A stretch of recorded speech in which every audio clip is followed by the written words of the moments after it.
Hola, esto es Crisis en el Aire. Bienvenidos al episodio 218 de nuestra sexta temporada. Hoy conducen Mario Santucho, Natalia Gelos y Jimena Tordini. Todos los sábados a la mañana te invitamos a tirar del hilo de la coyuntura. Seleccionamos 3 temas relevantes, los laburamos y te compartimos un análisis crítico. Hoy, así huyó un facho motorizado, el trastorno del estado económico y la hora del cambio de uso. Ocurrió en Buenos Aires. Una caravana, Emiliano, que tuvo que ser interrumpida muy rápidamente, el presidente retirado y hasta altos funcionarios huyendo en motocicleta. ¿Crece el cierre de empresas? Cada vez más. Y cada vez que hablamos de crece el cierre de empresas, estamos hablando que crece la desocupación. La desocupación en empleo real, ¿sí? De calidad, donde tiene cobertura, donde tiene obra social, donde tiene aguinaldo. Resulta muy difícil poder seguir con las persianas abiertas. Bueno, el proyecto que plantea es atrasar 1 hora los relojes en Argentina durante el periodo invernal. Entonces tendríamos como un calendario bianual de horarios. Entre abril y agosto, atrasar 1 hora y después volverlo, adelantar 1 hora entre septiembre y marzo. En el primer bloque, la crónica de una semana calamitosa para el gobierno de ultraderecha. ¿Hasta dónde llegará el deterioro libertario? La situación del gobierno de ultraderecha se está poniendo calamitosa. El escándalo de los audios que destaparon una corrupción desenfrenada en la Agencia Nacional de Discapacidad, en la ANDIS, no para de echar pus. Pero esta semana, además, parece haber cambiado algo muy relevante: el humor social. Hay varios síntomas que muestran este punto de inflexión. Lo vimos en la calle, una bronca que se manifiesta a las pedradas, y también en los sondeos de opinión, donde el rechazo al oficialismo va creciendo. Hay indicios de que la crisis también impacta en la economía, pero esto va a ser tema del segundo bloque de este podcast. Vayamos a esta primera parte. En la primera parte nos vamos a ocupar del tsunami españolo y de la furia popular que estalló en la cara del mismísimo presidente Milei, del jefe Carina y del candidato Spert, que debieron huir de varios actos de campaña. Así que así es como empezamos. Como es conocido, y nosotros contamos en el capítulo anterior de Crisis en el Aire, la semana pasada se conocieron los audios de Diego Españolo, ex titular de Andis, donde se explica con lujo de detalles un esquema corrupto que incrimina a Carina Milei y a sus principales operadores políticos. Estamos hablando de los primos Eduardo Lule Menem y Martín Menem.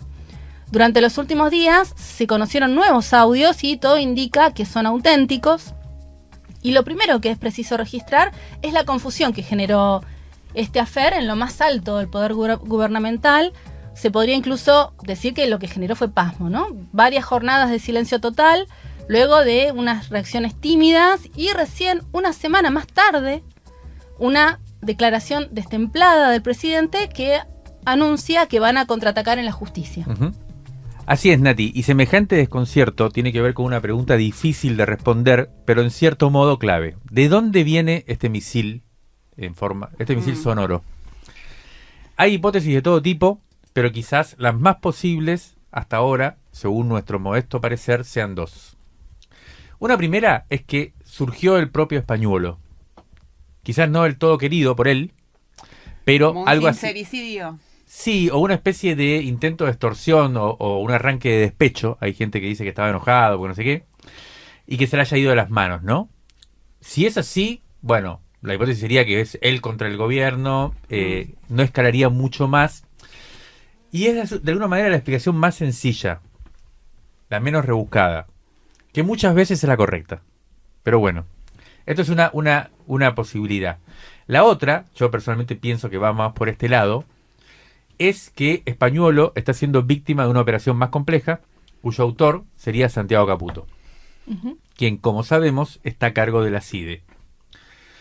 Algunos colegas, amigos, periodistas cercanos, digamos, en quienes confiamos porque sabemos que laburan bien, les llegó la versión de que la filtración de los audios habría venido de un agente de inteligencia que se llama Ignacio Jiménez, que es el segundo de Alejandro Secati, director de la Agencia de Seguridad Nacional, lo que es la agencia que ahora, antes se llamaba Dirección de Operaciones, esto, ¿no? Lo mismo, la CIDE, digamos, un lugar bastante importante de la CIDE, precisamente que se encarga del tema de reunión de información interior, ¿no? Bueno, esta dupla, Cecati, que es el jefe, el director, y Jiménez, que sería su segunda, digamos, su mano derecha, o su segundo, parece ser el factor más dinámico dentro de la casa de los espías hoy, y responden a Caputo. Pero se menciona también que Jiménez, el que habría filtrado los audios, posee otra terminal importante, otro jefe, ya no en el plano político, sino en el mundo propiamente del espionaje, y sería el histórico Jaime Estiuso, que hoy es un próspero empresario, pero siempre vinculado al mundo de la política. ¿Escucharon ustedes que Estiuso estaba detrás de esto o no? La vuelta. Sí, se escucha, ¿no? Sí. Bueno, El sticker ese de Estiuso que viene de la serie de Netflix y que cada tanto te aparece en los chats. Sí, yo también lo vi, pero además ya algunos amigos periodistas que están investigando Sí, claro. específicamente ya están viendo esta trama, que es muy posible. Si algo de esto habría, estaríamos entonces ante una alianza entre Caputo y Estiuso que tiene dimensiones cinematográficas, o por lo menos da por una serie de Netflix, digamos. Segunda En temporada. alguna parte. Pero en fin, esta línea de búsqueda, de indagación, aunque me parece fascinante, nos llevaría por un camino sinuoso y tal vez sin salida. Así que vayamos a algo más tangible, la causa judicial, donde se van a ver los pingos, y que está avanzando a toda velocidad. ¿Verdad, Jimé? Bueno, parece que sí. Cuando se filtraron los audios, inmediatamente apareció en escena Gregorio Dalbón, que es el abogado de Cristina Fernández de Kirchner, entre otras cosas, que presentó una denuncia penal contra Milei, contra los hermanos Milei, contra Javier y contra Karina, contra Eduardo Lule Menem, Diego Españolo y Eduardo Kovalevker, los acusa por haber participado en un esquema de cobro y pago de coimas relacionadas con la compra y provisión de medicamentos. Esta causa recayó en el juzgado de Sebastián Casanello, quien derivó la investigación al fiscal Franco Picardi, que, bueno, se están comportando como si no fueran parte de la casta judicial, ¿no? Por ahora, esa investigación está avanzando. Este avance de lo judicial fue un verdadero mazazo para el gobierno porque, es primero porque dentro de la causa judicial es donde se pueden ordenar medidas como los allanamientos, esas escenas de la escena del allanamiento en el country, bueno, toda esa en Nordelta, todo eso es posible porque la causa judicial se activó rápido.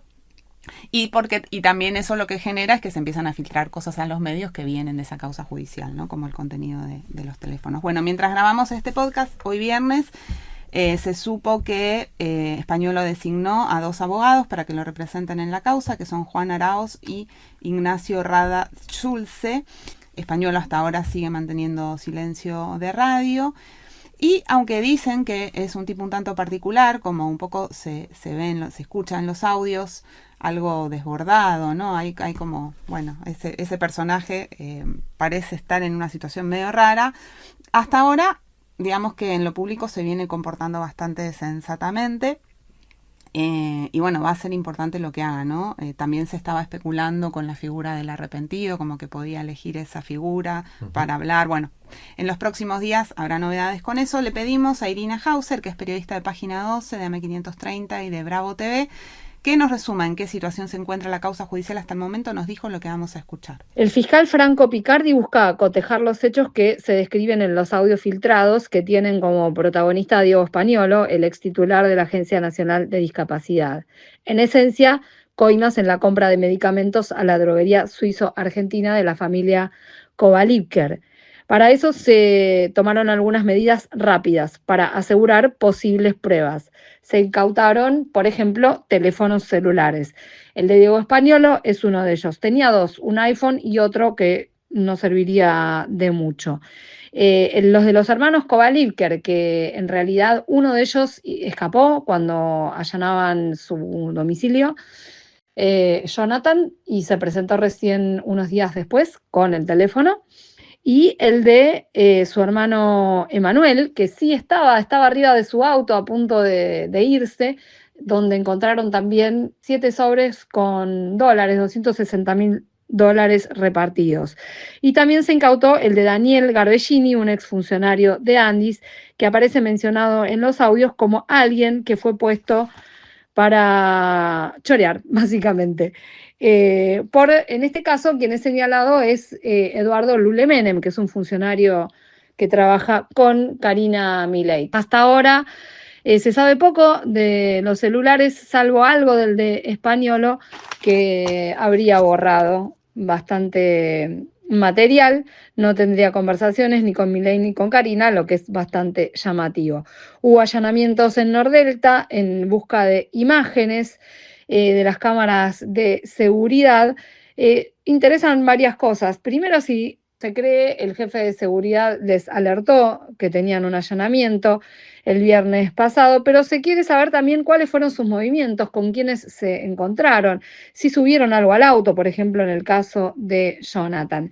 Y otra cuestión muy importante, hasta ahora todo está enfocado en Andis, pero aparentemente hay datos relevantes que muestran que mostrarían que hay una matriz de funcionamiento que toca a otros ministerios. De hecho, hubo compras que aumentaron de manera exponencial a la droguería suizo-argentina durante este año. Otra de las medidas que se tomaron fue el bloqueo a las cajas del acceso a las cajas de seguridad de todas estas personas. Un poco de experiencia que dejó el caso Libra, donde cuando fueron un mes después ya estaban vacías.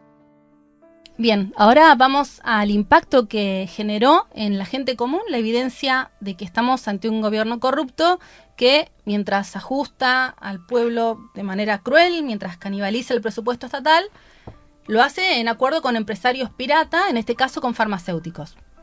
Recordemos que esta no es la primera causa de corrupción que sale a la luz en este año y 9 meses de gobierno libertario que van corriendo, ¿no? Uh-huh. Estuvo el caso Libra, que involucró al mismísimo presidente en la promoción de una criptoestafa que provocó ganancias millonarias para un grupo de personajes muy oscuros, cercanos justamente a los hermanos Milei.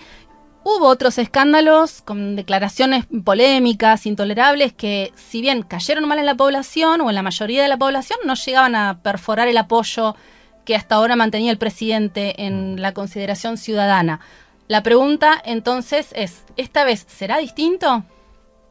Por lo pronto, eso es lo que indican las primeras encuestas que se van conociendo, que son posteriores a la difusión de estos audios, ¿no? Aunque en realidad lo interesante es que este bombazo tuvo lugar cuando ya varias mediciones venían registrando un descenso en el apoyo del gobierno.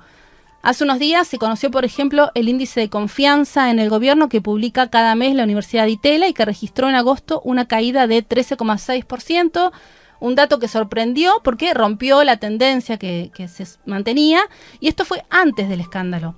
El primer sondeo que circuló con mediciones del efecto de los audios fue el de 3.0 de Sheila Wilker, y lo que mostró es un deterioro grande, una fuerte caída de la imagen de Milei, que cayó por debajo del 40%, un salto en la valoración negativa de Karina, que se ubicó en 61,4% de imagen negativa, uh-huh, y aumentó el sector del arrepentimiento entre los que votaron a la Libertad de Avanza en 2023, que llegó al 23% de arrepentidos, digamos. Le pedimos a Lara Goiburu, directora ejecutiva de la consultora Management and Fit, que nos cuente qué están viendo ellos, qué leen de la reacción pública a lo sucedido, y nos enviaron el siguiente audio. Lo que nosotras veníamos viendo era que las preferencias, o sea, si vos me preguntás sin hacer ninguna medición, las preferencias venían muy congeladas. Vos tenés un 40%, alrededor de un 40% a nivel nacional o a nivel provincial, más o menos algunos puntos, que te dice que va a votar a un candidato de la Libertad Avanza, y un 30, estirando quizás el número, que votaría un candidato del peronismo, panperonismo, Unión por la Patria, Fuerza Patria, etcétera. Eso viene congelado hace bastante en el tiempo. Inclusive en la última medición nacional, el apoyo a la gestión nacional, no al presidente, o sea, la mirada positiva sobre la gestión nacional nos dio un 47%. Entonces, frente a estos casos de corrupción, lo que se puede prever en todo caso no es que aquel que había optado por votar a la Libertad Avanza se enoje y vaya y se pase, traslade ese voto al peronismo. Algunos decidirán ir a una tercera fuerza, y lo más probable es que tenga un impacto sí fuerte en el ausentismo. ¿Por qué? Porque en un escenario donde 8 de cada 10 tuvieron que recortar consumos y donde la corrupción pasó a ser el principal problema y donde hay una especie de cansancio y desgaste con la política, entonces ese votante que no tiene su preferencia electoral tan asentada y probablemente no vaya a votar. Pero difícilmente aquel que había optado antes por la libertad avanza diga ahora me enojé, voy y voto peronismo. Eso es bastante improbable. Libra en su momento cuando lo medimos, más del 70% decían que les parecía que era una práctica que no correspondía y un poquito más de un 50% responsabilizaba al presidente. O sea, nosotros, ¿te acordás que en aquel momento también se intentó esto? El responsable es el presidente, es Karina, es Santiago Caputo, bueno, se lo responsabilizaba al presidente. Sin embargo, eso no tuvo impacto en la intención de voto. La intención de voto se mantuvo congelada. ¿Qué puede tener efecto en la intención de voto? Por lo que estamos viendo, todo lo que tenga que ver con lo económico. Vos tenés solamente un 15% de la población que te dice que llega a fin de mes y puede ahorrar, el resto de la población llega justo y a un gran porcentaje no le alcanza. 8 de cada 10 tuvieron que cambiar sus hábitos de consumo y este mes el segundo hábito que cambiaron fue el consumo de carne. La inflación dejó de ser el primer problema, pasó a ser la corrupción el primer problema, pero sigue estando ahí, sigue siendo el top 3 de las menciones. Entonces, inclusive si miramos la historia, lo que hace que el votante cambie la dirección de su voto es la performance económica más que otro tipo de cuestiones. Bueno, muy interesante lo que plantea Lara Goiburu. Después vamos a retomar algunas de las cosas que dejaba picando. Vamos a irnos ahora con algo que nos parece quizás lo más importante que pasó en esta semana, que fue la reacción de bronca en la calle, que prácticamente interrumpió la campaña electoral de la ultraderecha, ¿no? Está pasando eso. La más resonante fue el miércoles en Lomas de Zamora, en la provincia de Buenos Aires, una ciudad muy importante del conurbano, donde el presidente, su hermana y el principal candidato libertario para la provincia, José Luis Espert, entre otros, personas que estaban ahí, tuvieron que salir huyendo a toda velocidad cuando empezaron a volar piedrazos contra la camioneta donde iban. También cayó un brócoli, inesperado protagonista de memes de esta semana, muy graciosos. Se está haciendo más famoso el brócoli que el pistacho, eso me parece muy importante. Espert, un economista libertario que fue candidato a presidente antes que Milei, que es un personaje particularmente violento, ¿no? Que se la pasa repitiendo desde hace años que a los delincuentes hay que darles cárcel o bala. También justo hay todo un tema con una causa en la que está involucrada Miriam Bregman, ¿no? Que fue agredida también. Bueno, este señor ultraviolento tuvo que salir rajando en una moto, también otra imagen meme, que graficó de manera inmejorable la cobardía del bravucón. Esto no fue un hecho aislado, como se suele decir, ¿no? Ya había sucedido el martes en Junín, cuando Espert también fue apedrado. El mismo miércoles que pasó lo de Lomas, en La Ferrer, en La Matanza, fue expulsada de la plaza la candidata Leila Gianni. Y el jueves la bronca se expresó en Corrientes contra Karina Milei y los candidatos locales. De paso, hago un insert, hay elecciones en Corrientes, tenemos Domingo, una nota publicada en la revista Crisis, la recomendamos especialmente, En la una web. previa, revistacrisis.com.ar, una previa de la elección, una muy buena nota. Cuestión que, bueno, estuvimos preguntando a compañeras de distintos distritos y varios coinciden en que se palpa un cambio de ánimo, ¿no? Esta bronca que aparece de esta forma, en principio imprevista. Hubo reacciones igual a todo esto, como siempre, la corrección política frente a estas escenas de desbordes, ¿no? Bueno, muchos referentes del progresismo, mucho periodista condenando entre comillas, la violencia, cuando se dice así, ¿no? La violencia venga de donde venga. Bueno, todo eso pasó. Y también pasó esta mirada tanto desde ciertos espacios políticos como que también en las redes, por lo menos yo lo vi bastante, esta idea que atribuye la reacción de la gente a una provocación de los libertarios, ¿no? O sea, como que fueron deliberadamente a provocar para tapar, para que se arme un escándalo y así tapar el otro escándalo, el de los audios, y en esta tesis, bueno, de alguna manera la gente es boluda y se deja manipular así de sencillo. Siempre que se suscitan estas discusiones terminamos convocando a Pablo Solana, viejo lobo militante, colaborador de Crisis, compañero, que siempre tiene una mirada que nos interesa sobre este tipo de situaciones de desborde popular. Por eso le pedimos su impresión, nos envió el audio que vamos a escuchar ahora. Los piedrazos anticoima en Lomas de Zamora del miércoles, que forzaron la suspensión de una caravana de campaña de los hermanos Milei y de su candidato Espert, son una muestra más de lo que en marzo de este año llamamos punto de inflexión. En aquel momento lo novedoso fue la capacidad de resistencia a la represión durante esa marcha de hinchas y jubilados que mostró que se había perdido el miedo a la policía y que el gobierno había perdido el control de la calle. Ahora, estos hechos recientes muestran que quienes luchan perdieron, además del miedo, el respeto al poder político que expresan los Milei. Esto es así porque, por un lado, los que son corridos y convertidos en meme ya no son Fran Fijap y esos libertarianos de cuartas líneas, sino el propio Milei, su hermana y su principal espada bonaerense, José Luis Espert. Vuelven a perder la calle y, además, esta es la novedad ahora, pierden por goleada en la consideración social masiva, como se expresa en la andanada de burlas por el 3% y por la huida en moto. Hay muestreos que indican que el tema de las coimas estuvo el pasado fin de semana en el 95% de las charlas familiares. Lejos de ser memes que tapan lo importante, como alertan ciertas voces progres solemnes, en este caso la masiva andanada de burlas incide directamente en el humor social, profundiza el desprestigio del plantel gobernante y, lo que es muy importante, empalma muy bien con el repudio social activo en las calles, que en este caso logró forzar la suspensión de la caravana en Lomas. Hay que problematizar además el análisis liviano que propone que justamente eso, las piedras, es lo que fueron a buscar, que esa violencia victimiza a Milei y Espert y que con eso refuerzan su campaña anti-K, etc. Por estos días se está presentando el documental Norma también, que revaloriza en la figura de Norma Pla, esa jubilada combativa, una particularidad de la resistencia de los 90 que viene bien recuperar. Hay que salir del cálculo tacticista permanente que propone contener las formas radicales de la protesta porque las capitaliza el gobierno.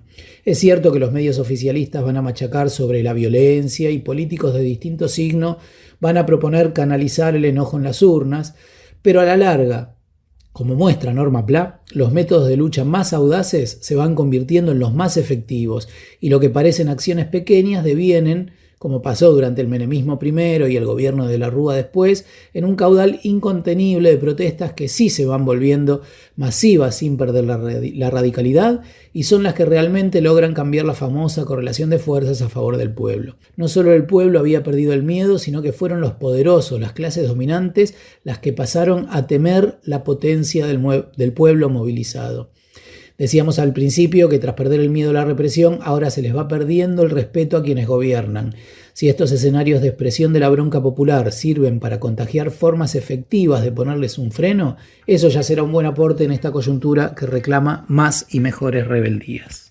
Bien, lo escuchábamos a Pablo Solana, como decías, Jimé, bien interesante el planteo que nos hace. Creo que podría ser una forma de cerrar este primer bloque, pero bueno, yo diría básicamente que tampoco hay que caer en ahora el optimismo de la razón, ¿no?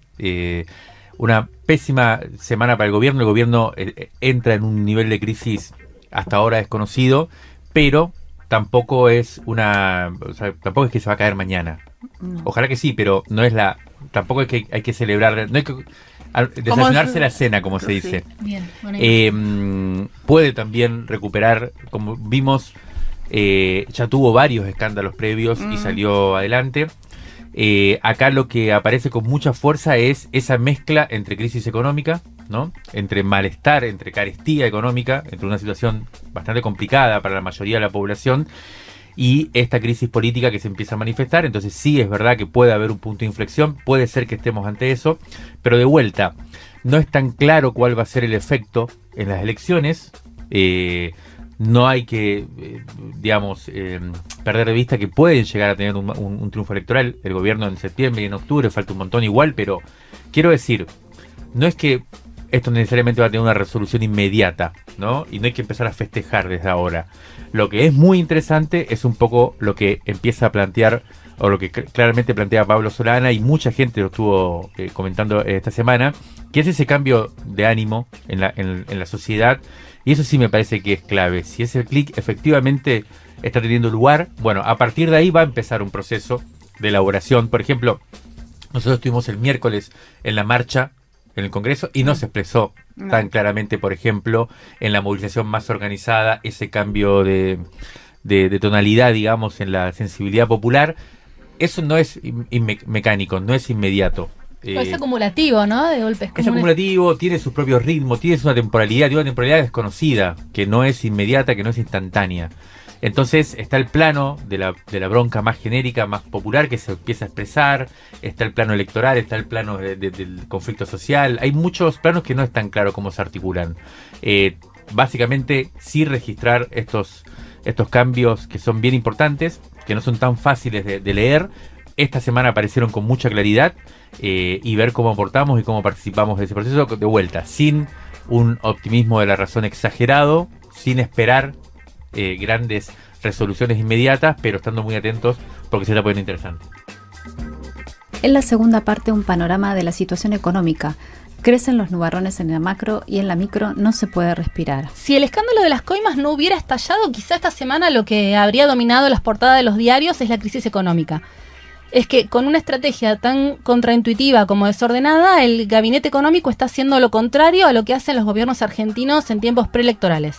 En lugar de recurrir a un plan platita, aceitar la actividad y que haya plata en la calle, el equipo dirigido por Luis Toto Caputo está chupando todos los pesos para meterlo un frenazo a la economía, para mantener a raya el dólar y para que no impacte en los precios. En el medio, las empresas y el consumo popular se ven resentidos por este verdadero apretón. Y en el segundo bloque de Crisis en el Aire nos vamos a preguntar entonces de qué está hecha la estabilidad macro. Bien, en realidad vamos a retroceder un par de semanas para tratar de entender por qué esta estabilidad macro entró en crisis, o por lo menos hubo un signo de interrogación grande en estos últimos días, digamos, ¿no? El 13 de agosto, básicamente al Tesoro le vencían 15 billones de pesos de deuda. Esto sería largo de explicar, pero bueno, el Tesoro va teniendo vencimientos de bonos que había lanzado en su momento, y se le van venciendo. Y tiene que ver si la gente que tiene esos votos o esos bonos, o los bancos que tienen esos bonos, efectivamente los renueva. O sea, va y los pone a disposición. A pesar de ofrecer una super tasa de interés de hasta el 69% anual, que casi duplica la inflación. O sea, la tasa de interés en general está de acuerdo a la inflación. En este caso casi la duplica, precisamente para que la gente vaya a ubicar sus bonos. El gobierno solo consiguió renovar un 61% de la deuda. O sea que el 39% no la pudo renovar. Eso fue un peligro para el plan del gobierno, porque quedaban algo así como 6 billones de pesos que se podían ir al dólar y así empujar la inflación, ¿no? O sea, sigue habiendo una especie de sobrante de pesos que, si se llega a ir al dólar, se complica el plan para llegar a las elecciones del gobierno. Bueno, ¿cómo reaccionó Caputo? Al día siguiente de la licitación fallida, el Tesoro y el Banco Central se pusieron manos a la obra y armaron otra venta de bonos fuera de calendario. Pero en realidad, la principal medida que tomaron en ese momento fue que subieron los encajes bancarios a un 50%. ¿Qué son los encajes bancarios? Son el porcentaje de los depósitos que las entidades financieras están obligadas a dejar congeladas, entre comillas, es decir, inactivas. Ahora bien, ¿por qué los encajes fueron utilizados por Caputo en este momento? Porque le ofreció a los bancos que ese bono nuevo que no estaba pudiendo, ¿no?, vender, había sido emitido por el Tesoro, fuera puesto por los bancos como parte de los encajes. O sea, el mercado no se regula solo, es lo único que estoy entendiendo yo de toda esta explicación. Sí, básicamente lo que está haciendo el Tesoro, el Banco Central acá y el Ministerio de Economía es forzando a los bancos a participar de los bonos, subiéndolo efectivamente, regulándolo completamente. Digamos, es una especie de apure muy fuerte, digamos, o de obligación. Claro. Están obligando a los bancos a hacer lo que necesita el gobierno que hagan, a pesar de que los bancos no quieren hacerlo. Claro. Porque suponen que no es negocio. Exacto. Todo lo que los libertarios dirían que está mal. Exacto. Bueno, el nivel de pánico es un récord en 32 años, esta subida de los encajes y esta tasa de interés. Y la última vez que hubo una cantidad de pesos encajados similar fue durante la crisis financiera de 2019. ¿Qué pasó? Este miércoles hubo una nueva licitación de deuda, se renovó el 100% de los vencimientos, pero con una tasa de interés astronómica del 86% y otra vez utilizando el tema de los encajes como garrote para obligar a los bancos a participar de esto. Hasta el mismo Caputo admite que las tasas son tan altas que dañan a la economía porque fomentan la timba por sobre la producción y el crédito. Y no solo eso, las supertasas aumentan la morosidad entre los usuarios de tarjeta de crédito y préstamos personales y ya están afectando los balances de los propios bancos. El ministro Caputo y Javier Milei este jueves en el almuerzo del Consejo Interamericano de Comercio y Producción dijeron que las tasas se deben a un ataque del kirchnerismo. Y que también... Hay unos ñomos kirchneristas. Sí, y también el problema es el bullicio electoral. Y que después de las elecciones se van a ir reacomodando.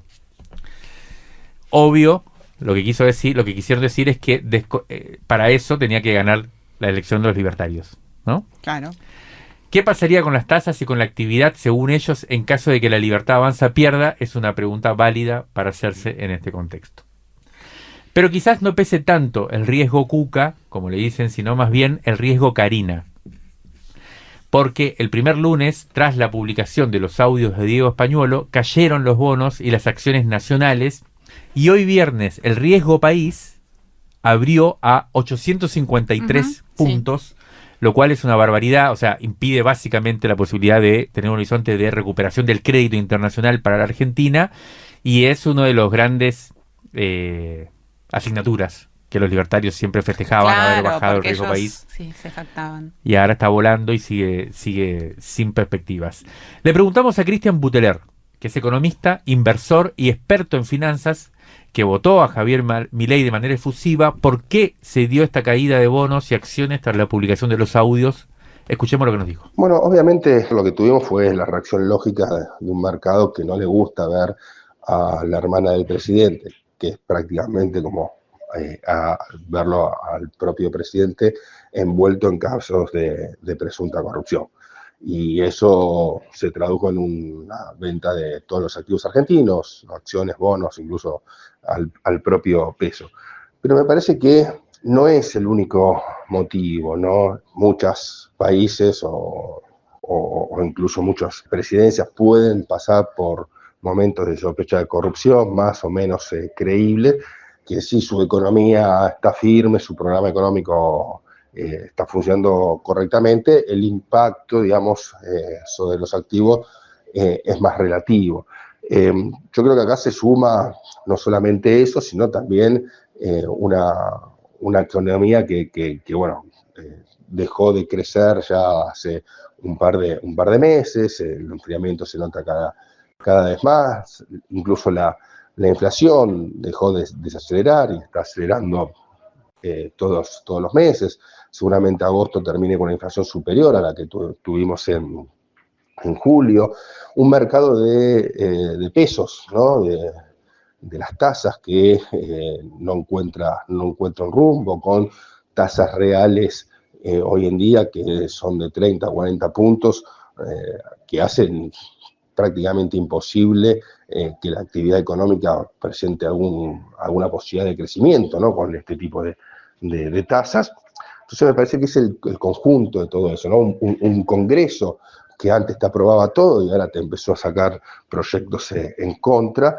Me parece que es la combinación de todos estos factores lo que terminó golpeando ayer fuertemente al mercado.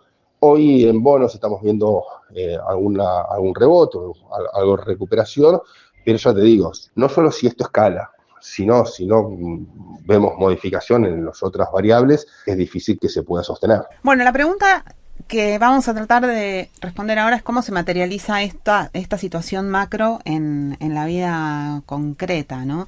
En las últimas semanas se acumulan, por un lado, noticias de cierres de fábricas, suspensiones de grandes grupos de trabajadores, Y también informes poco alentadores desde distintos sectores de la industria, de las pequeñas y medianas empresas, que dan cuenta que por lo bajo, en el día a día, se camina por un hielo que se va poniendo cada vez más fino. Hay muchos datos que muestran esto. Nosotros elegimos algunos. Según un informe del Centro de Economía Política Argentina, CEPA, con datos del Sistema Integrado Previsional Argentino, entre noviembre de 2023 y mayo de 2025 se destruyeron 223.537 empleos registrados y se perdieron 15.564 empresas. El 99,7% de las firmas cerradas eran pequeñas y medianas, o sea, tenían hasta 500 trabajadores.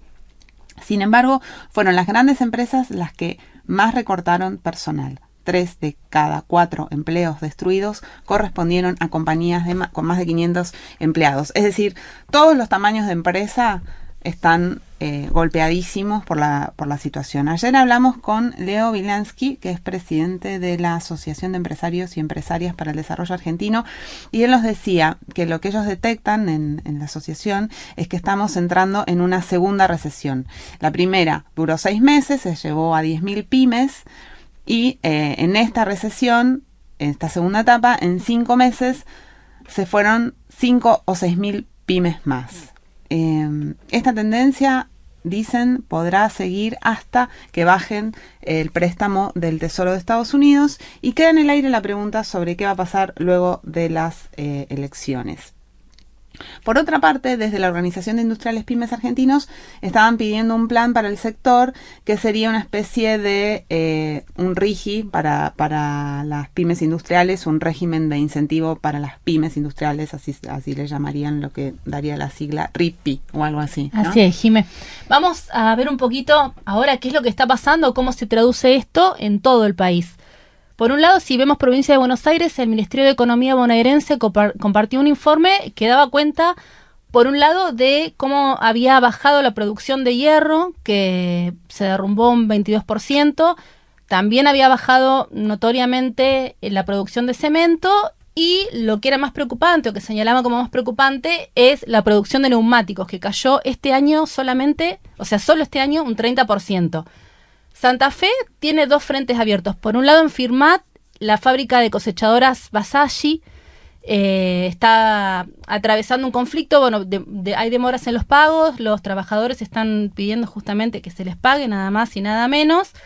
De hecho, hubo una escena porque Florencia Rieto fue allá un poco como tuiteó con la imagen de Sarah Connor, ¿no? De Terminator, como yendo ahí a poner orden porque decía que los trabajadores quieren trabajar, pero la UAM no los deja, y atribuyéndole la crisis supuestamente al sindicato. Exactamente, y tuvo como respuesta... Y casi se sube a una moto también. Totalmente, se fue en moto también al estilo Terminator. Fue con ese planteo a una especie, se ve en Twitter, ¿no? Una especie de asamblea y la sacaron rajando. Así es.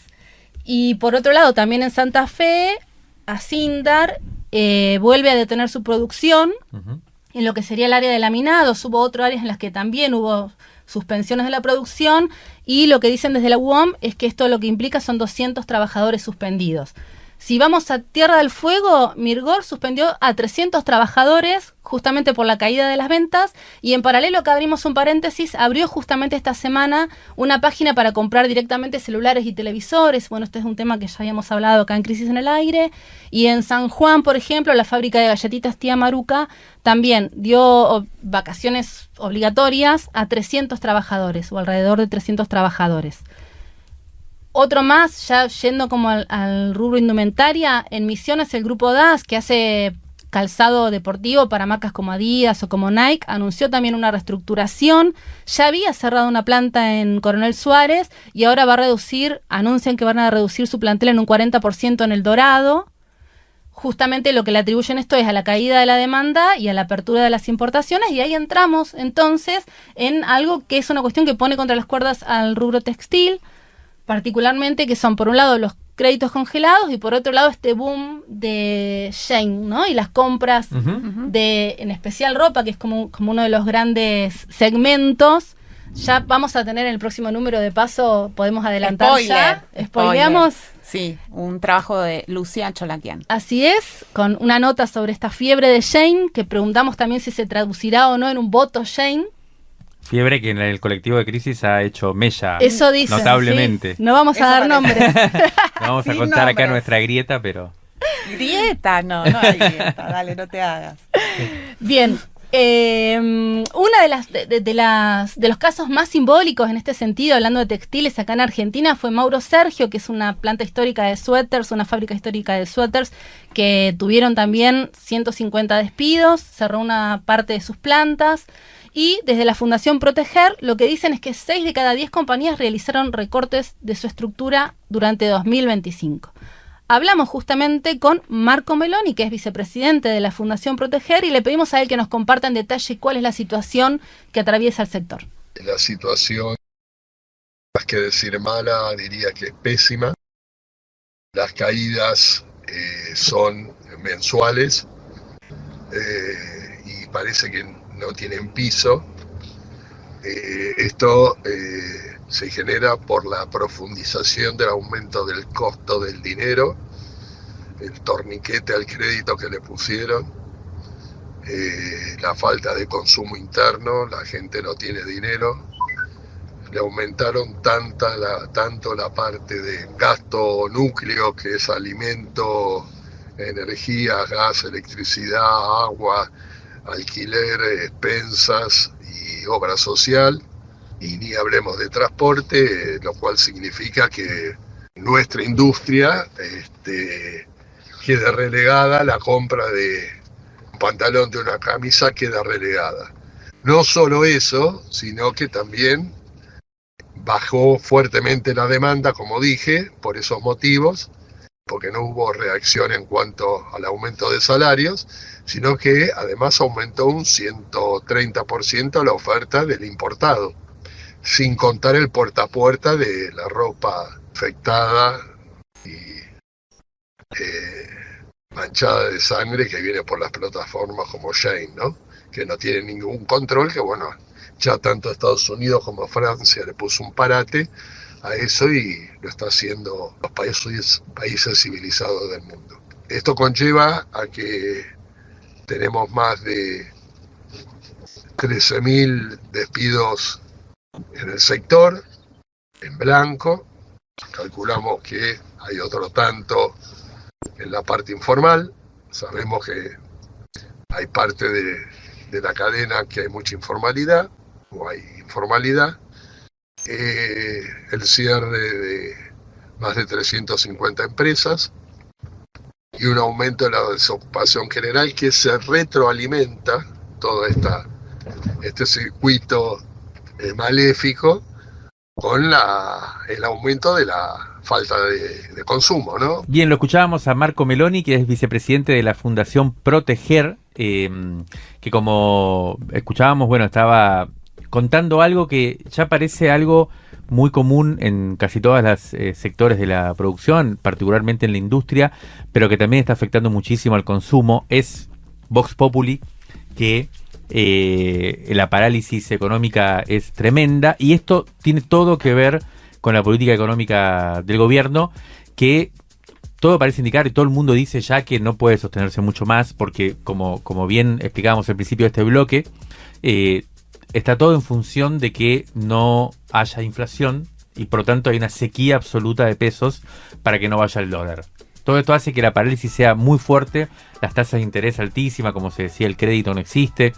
Entonces, el objetivo del gobierno es llegar como sea a octubre. La primera gran pregunta que queda a partir de esta semana de cambio evidente en la situación, digamos, es si efectivamente va a poder llegar al gobierno en estas condiciones a octubre, en el sentido de si va a poder tener cierta performance electoral que le permita reabrir, digamos, su gobierno, o si empieza en una crisis, en un declive medio fuerte, respecto al cual no se sabe cómo podría seguir, ¿no?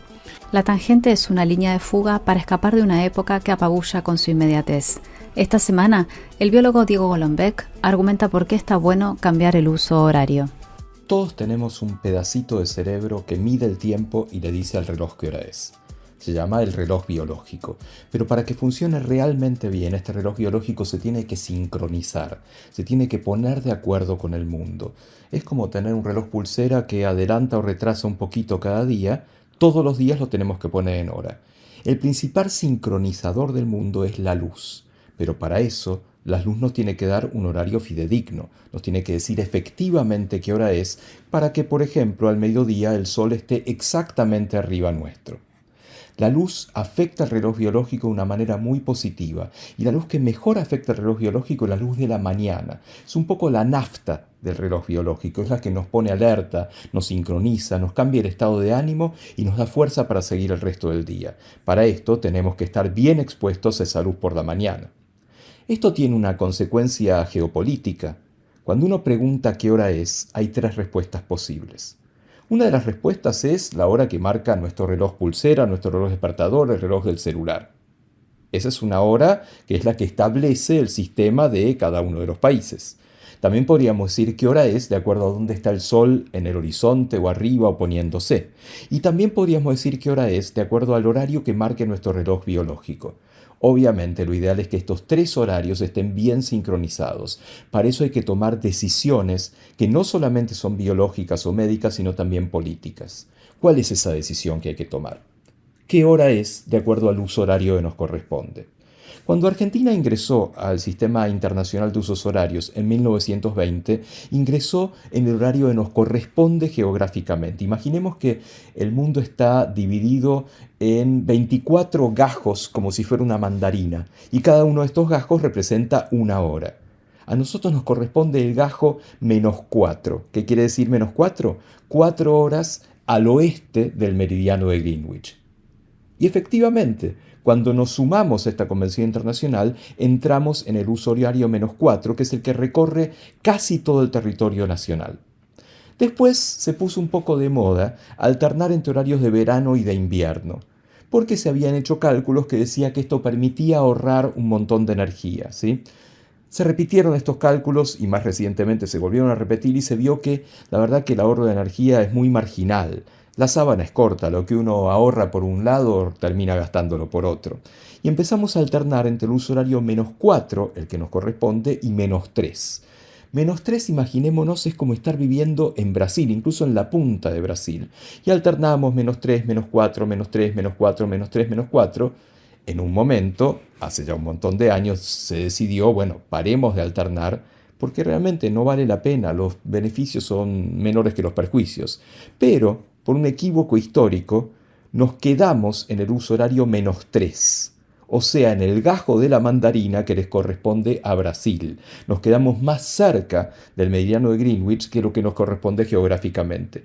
Peor todavía, quedándonos en -3, durante muy poco tiempo volvimos a alternar horarios de verano e invierno entre -3 y -2. O sea, estábamos en el medio del Atlántico. Como dijo alguna vez un periodista en ese momento, estábamos azorados. No por sorprendidos, sino porque estábamos más o menos en las Islas Azores. Por suerte eso se abandonó y volvimos al uso horario -3. ¿Cuál es el problema del -3? Que no nos corresponde. Si uno ve el que nos corresponde es -4, ¿para qué? Para que el sol al mediodía esté ahí arriba. Con este uso horario -3, el sol de alguna manera sale más tarde con respecto al horario que nos corresponde. Entonces, sobre todo en invierno, durante una buena parte de la mañana, cuando nos despertamos, cuando los chicos van a la escuela, cuando llegan a la escuela, incluso cuando vamos a trabajar, es de noche. Y nuestro reloj biológico ni se entera de que salió el sol y que hay que ponerse despierto, alerta y de buen humor.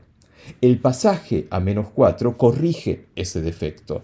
Es más, si uno ve bien el mapa de Argentina, va a ver que las provincias que están más hacia el oeste, las provincias cordilleranas, tocan el uso horario -5. Así que hasta ahora estaban 2 horas desfasados con respecto a su horario normal. Uno podría pensar, bueno, ¿será que tenemos que tener 2 usos horarios? No. Somos un país ancho, pero no amerita para que tengamos esos 2 usos. Eso tendría muchos trastornos de comunicaciones, comerciales, incluso personales. Si uno tiene que pensar a qué hora tiene que llamar a su tía que vive en San Juan, no puede estar pensando estará durmiendo la siesta o no, porque no sabe qué hora es. Por lo tanto, el que nos corresponde es -4. Hace bastante tiempo que se presentan proyectos en el Congreso Nacional para modificar el uso horario. Obviamente, ¿quiénes los motorizan? Las provincias cordilleranas. Ahora, después de bastante lobby, bastante empuje para hacerlo, finalmente la Cámara de Diputados dio media sanción al proyecto que vuelve a poner a Argentina en el uso horario en el que nos responde el -4.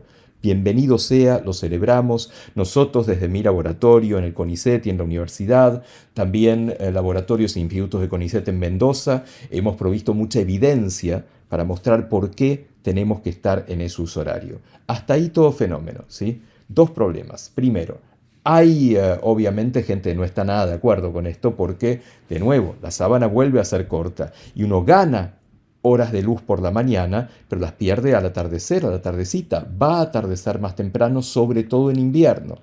Pero ahí volvemos a decir que biológicamente la luz que más necesitamos es la de la mañana. Al mismo tiempo, Argentina es un país muy búho. Hacemos todo muy tarde, cenamos muy tarde y cenamos encima muy pesado, pues en el momento de encuentro de la familia, salimos muy tarde. Si oscurece un poco más temprano, un poquitito eso va a incidir sobre la cultura en que volvamos a estar un poquitito más temprano en nuestras actividades nocturnas.